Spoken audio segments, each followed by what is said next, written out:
YB stays on your neck. He's on my neck. So even if he lose twice, 3 times, he's not done.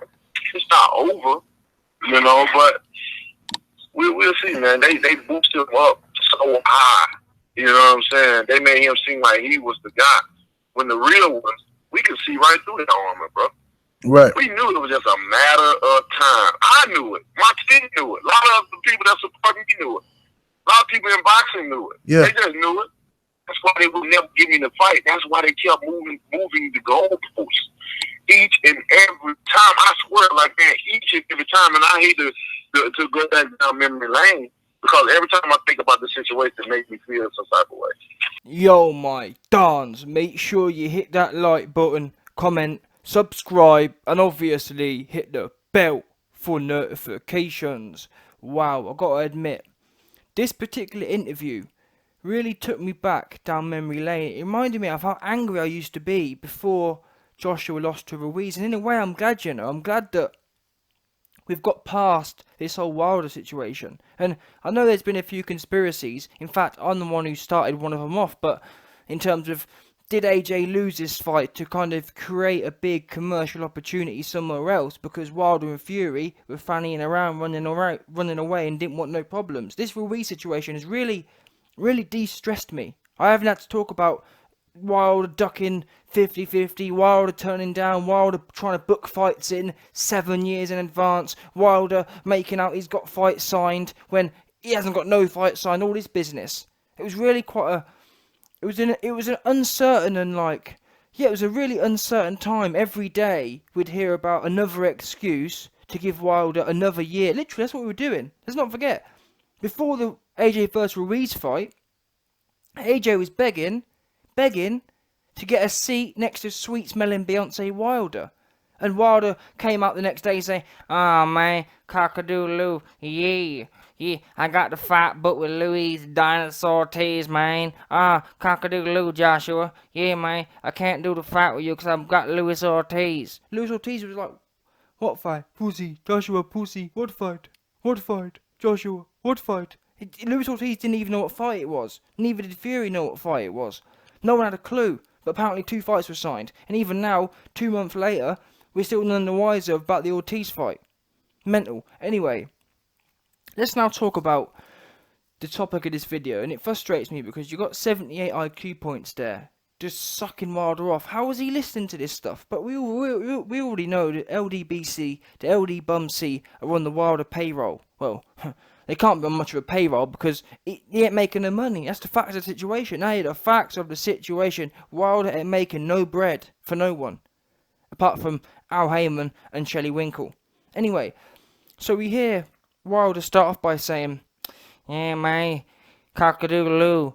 Everyone in the UK thought Joshua was the man. Yeah, some of us, all of us, we saw through Joshua, man. Yeah, cock-a-doodle-doo. Yeah, we saw right through Joshua."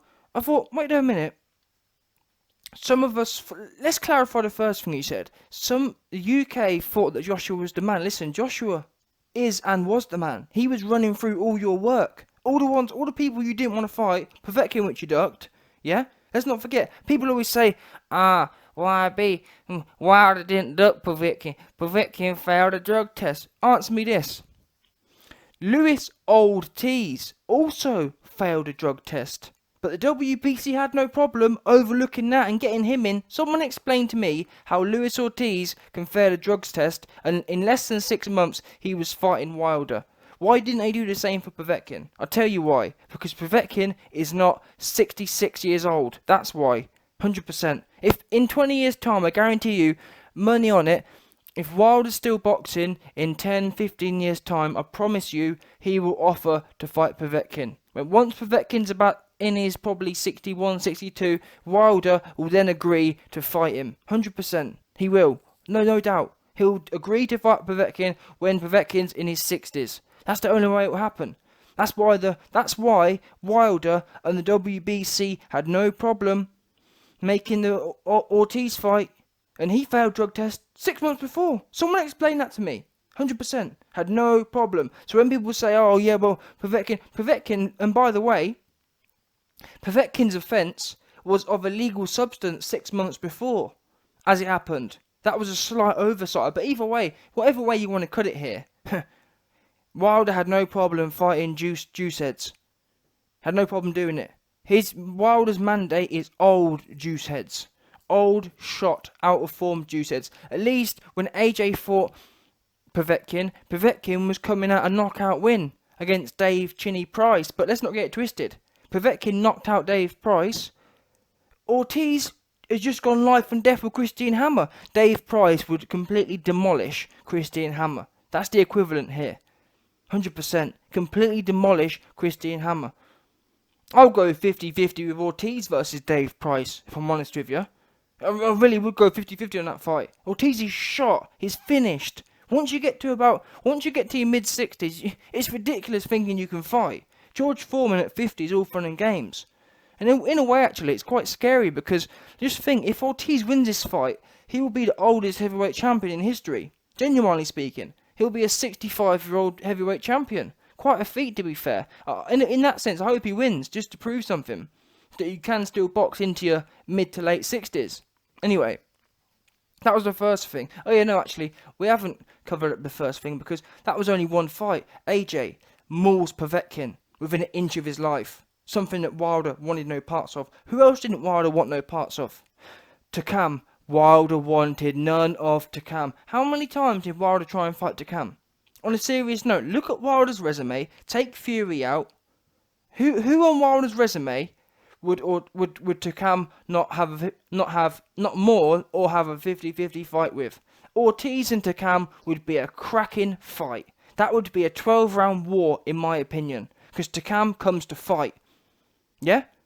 Christian Hammer's been knocked out by Pillow Fist. Seriously, who do you think wins? Takam versus Luis Ortiz? That is 50-50 in my opinion. Because Takam's going to be all over Ortiz, right on top of him. And I don't think Ortiz has got the power to finish him. I really don't. Chisora got lucky with a big overhand. But Ortiz, show me one fight where Ortiz has hurt someone with a big overhand. He don't have them sort of shots. He's got the pity-patty shots. That's it.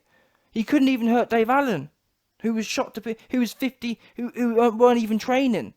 Couldn't hurt him. Couldn't put him down. He hasn't got any power. That's the next thing. And this is what I'm trying to say. Look at the resume.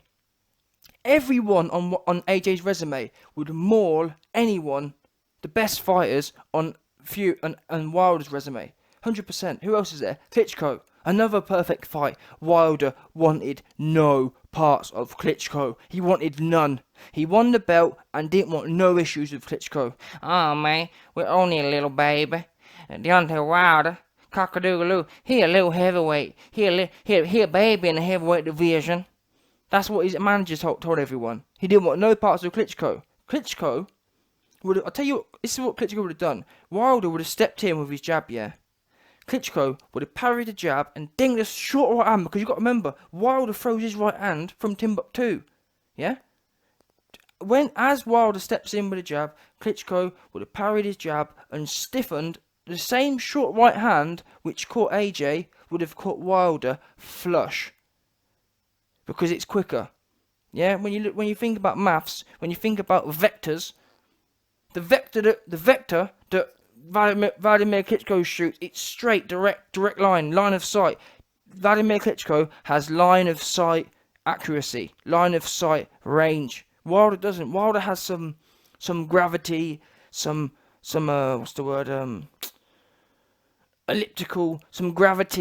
elliptical, what's that word?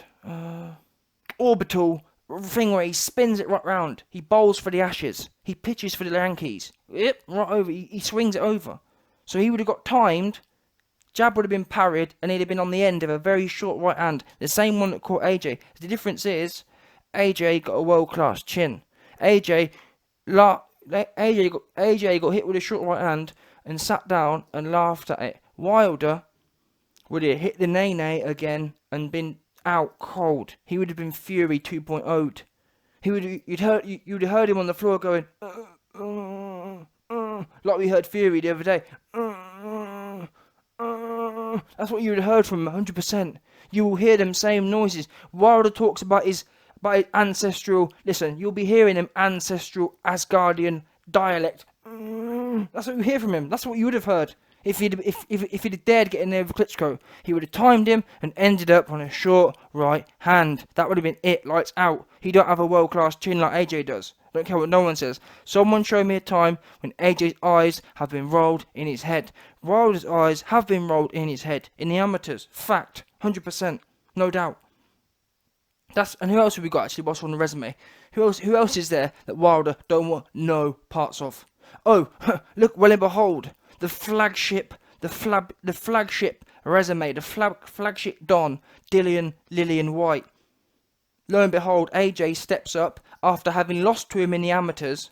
Does AJ get cold feet? No, he steps up and completely bullies Dillian White. Bullies him all over the ring. Dillian White didn't know whether he was coming or going. He ends up murmuring Asgardian dialect on the floor. That's what his fate was.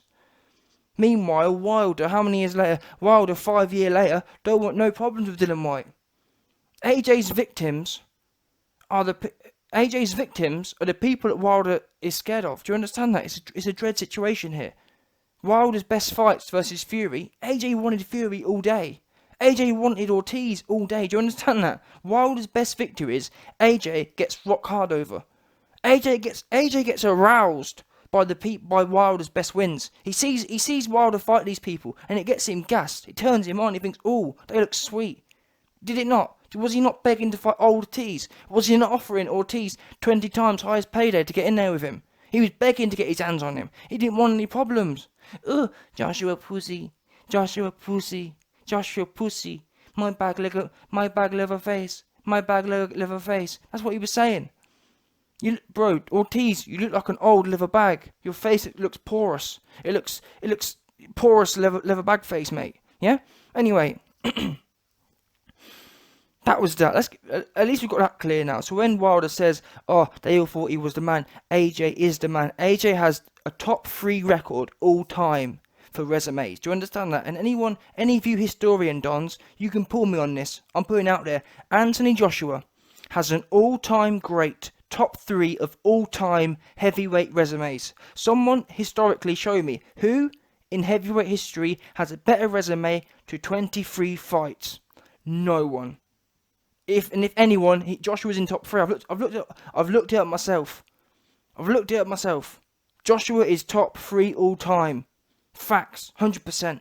And if I'm not, you can all sit there and say, oh, you don't know what you're talking about. I've done the research. You bring up the names. You tell me who in heavyweight history has fought better people, relatively speaking, better people than Anthony Joshua. No one. Or Wilder's 40, 50 fights in and he still ain't fought no one either. As I keep saying, AJ's victims are the people that keep Wilder up at night. Dillian White keeps Wilder. Listen, Wilder's sweating over Dillian White. Dillian White gets aroused by the thought of getting in there with Wilder. Seriously, Dillian White's begging to get in there with him, is he not? He's chomping at the bit to get in there. Meanwhile, Wilder's like, oh man, cock-a-doodle-oo, oh man, why the black boys gotta fight, man? Yeah, I ain't gotta fight you for 2 years, man. I'm gonna fight Dominic Bumzeel instead. Anyway, before I go, let's pick up the last thing he said. This is the thing that actually got me irritated. Wilder says, yeah, man, we saw right through Anthony Joshua's act, man. Yeah, that's why they kept moving the goalposts, man. Yeah, that's why they didn't want to fight me. Moving the goalposts. Wait there a minute. And this is why I called 78 IQ, 78 ball liquor, 78 ball liquor TV, yeah? 78 ball liquor TV. That's why I said to you, you're a ball liquor. Because you could have called it, in fact, you never was going to do this because you're a ball liquor, but anyone with integrity, the YB would have pulled Wilder and said, listen, you're getting pulled for that comment, because is it not the case, before you all jumped on the Ruiz bandwagon, before Deontay Wilder started giving thanks to his voodoo demon ancestral spirits, thanking them, oh, thank you, I bet he was like, yeah, man, thank you so much for blessing me with Ruiz, man, cock-a-doodle-oo, man. That's what he was doing. He was thanking his lucky spirits for blessing him with Ruiz, because Ruiz handled his dirty work. Just like Joshua was handling all of Wilder's dirty work, Ruiz came along, and caught Joshua slipping, caught AJ slipping for a hot second, for 6 months, caught him slipping for 6 months. Wilder was, I've never seen someone so happy for someone else before. Wilder was all on social media, oh man, Ruiz, man, you're the best, you're the champ, man, you're the champ, yeah, I told you Joshua was no good. He was so happy to throw away $100 million. I've never seen someone that's happy to lose $100 million before. And that just goes to show the type of man you're dealing with here. And I tried to tell you lot, Deontay Wilder, when he thinks of AJ, he is seriously scared for his health. And this epitomises it, this proves it. He's not bothered about the money. When you're talking about life and death, money's not an issue. And that's what it came down to. He knew going in there with AJ was a pride and life taker. He would leave that ring with AJ, minus his pride, and possibly, in fact, highly likely, minus his life as well. That's why he's happy. Who else would be rejoicing? If he wasn't scared, do you think he'd be rejoicing at AJ losing? No, but not having to fight AJ is worth a lot more than $100 million to him. In fact, it's worth his life. That's why he's so happy. He's like, oh man, yeah, I'm so glad not to get $100 million. I'm just glad I ain't got to fight AJ in the immediate future. He was happy that the pressure, AJ's foot was off his neck temporarily. And I hate to break it to you, Beyonce, you've only got 6 months, because guess what? When AJ polaxes fat belly, you're going to be next. And that's going to be worrying. I've said it myself before. Whoever wins the fight of AJ versus Ruiz is going to be one dangerous dude.